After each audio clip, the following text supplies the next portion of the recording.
গতকাল অনেকটা এরকম সময়ে আমি আমার ফেসবুক পেজ থেকে একটা পোস্ট করেছিলাম এবং যেখানটায় সাকিব আল হাসানের বাংলাদেশের ক্রিকেটে গুরুত্বপূর্ণভাবে ফিরে আসার সম্ভাবনার কথা জানানো হয়েছিল।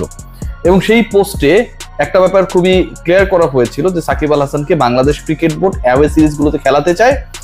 টি-20 অ্যাওয়ে সিরিজ আসলে ওভাবে নেই, কিন্তু বাংলাদেশ এবং বিসিবি এবং পিসিবি ওয়ার্ল্ড কাপের আগে, মানে টি-20 বিশ্বকাপের আগে 2026 সালের বিশ্বকাপের আগে কোন একটা ট্রাই নেশনস নিয়ে সামনে হয়তো পরিকল্পনা করতে যাচ্ছে। কোন একটা ফাঁকা উইন্ডোতে তারা প্রিপারেশন নিতে চায় ফর দ্য ওয়ার্ল্ড কাপ। এর বাইরে বাংলাদেশ যে অ্যাওয়ে সিরিজগুলো খেলবে, স্পেশালি ওয়ানডেতে, সেগুলোতেও সাকিব আল হাসান যদি ফিটনেস ওয়াইজ এভেলেবেল থাকেন তাহলে তাকে বাংলাদেশ ক্রিকেট বোর্ড খেলাতে চায়।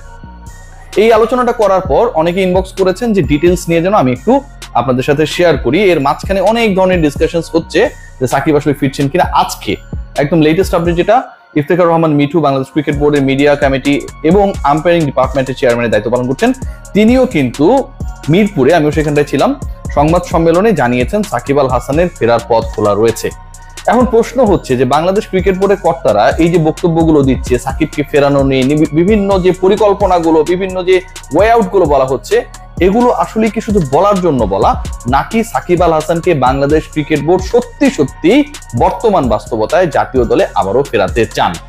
এই প্রশ্নটা যখন উঠেছে, সেই প্রশ্নের উত্তর দেওয়ার আগে আমি কয়েকটা ব্যাপার আপনাদের ক্লিয়ার করি। সেই কয়েকটা ব্যাপারে প্রথম ব্যাপার যেটা, যে আপনি আমাকে ইগনোর করতে পারেন, গালি দিতে পারেন, অবজ্ঞা করতে পারেন, but end of the day আমি যে ব্যাপারগুলো বা যে আপডেটসগুলো আপনাদের সাথে শেয়ার করি, দিন শেষে মোস্টলি সেগুলোই কারেক্ট হয়। সো ব্যাপারটা আমি যেহেতু শেয়ার করেছি গতকালকে আমার ফেসবুকে পোস্টের মাধ্যমে, আর এখন ভিডিও করছি, এই ঘটনাটা ঘটতে চলেছে, তবে কিছু ইফস অ্যান্ড বাটস রয়েছে।